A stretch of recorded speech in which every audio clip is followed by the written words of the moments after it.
রাজধানীর যানজট নিয়ন্ত্রণ ও সড়কে শৃঙ্খলা ফেরাতে এআই ক্যামেরার পর এবার ড্রোন সার্ভেইলেন্স চালুর উদ্যোগ নিয়েছে ঢাকা মহানগর পুলিশ।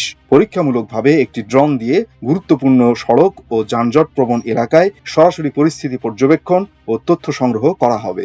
ডিএমপির পরিকল্পনা সফল হলে ভবিষ্যতে ড্রোনে স্বয়ংক্রিয় নম্বর প্লেট শনাক্তকরণ প্রযুক্তি যুক্ত করে ট্রাফিক আইন লঙ্ঘনকারীদের বিরুদ্ধে ভিডিও মামলা করার ব্যবস্থাও চালু হতে পারে।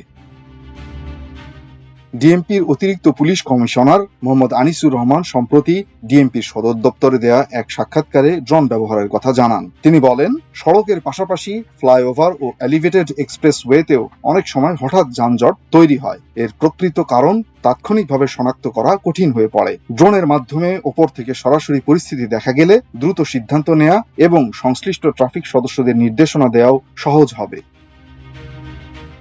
ডিএমপি বলছে, ড্রোনে শব্দ বা কণ্ঠস্বরের ব্যবস্থা থাকলে ঘটনাস্থল থেকে চালকদের সতর্ক করা সম্ভব হবে। কোনো যানবাহন রাস্তা আটকে দিলে ড্রোন থেকে সরাসরি সরে যাওয়ার নির্দেশ দেওয়া যাবে। পাশাপাশি ভবিষ্যতে স্বয়ংক্রিয় নম্বর প্লেট শনাক্তকরণ প্রযুক্তি যুক্ত হলে আইন ভঙ্গকারী গাড়ি শনাক্ত করে প্রমাণ সংরক্ষণ ও মামলা করার প্রক্রিয়াও আরও সহজ হবে।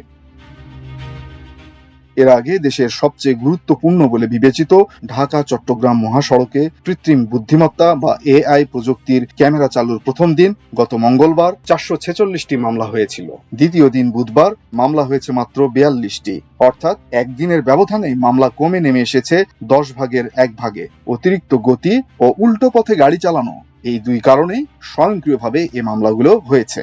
এর ভিত্তিতে মহাসড়কে শৃঙ্খলা ফেরা নিয়ে আশাবাদী হচ্ছেন পুলিশ ও সংশ্লিষ্ট ব্যক্তিরা।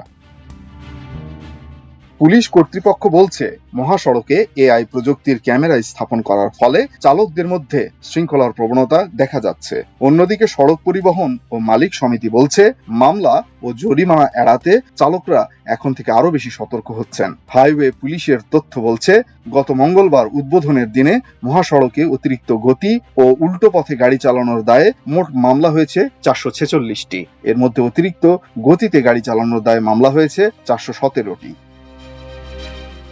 হাইওয়ে পুলিশের সক্ষমতা বৃদ্ধি শীর্ষক প্রকল্পের আওতায় নারায়ণগঞ্জের সাইনবোর্ড থেকে চট্টগ্রাম সিটি গেট পর্যন্ত 250 কিলোমিটারে 1427টি এআই ক্যামেরা স্থাপন করা হয়েছে। মহাসড়কের উভয় পাশে 490টি খুঁটিতে এসব ক্যামেরা স্থাপন করা হয়। এগুলো একটি ডেটা সেন্টার ও 5টি মনিটরিং সেন্টার থেকে পর্যবেক্ষণ করা হচ্ছে।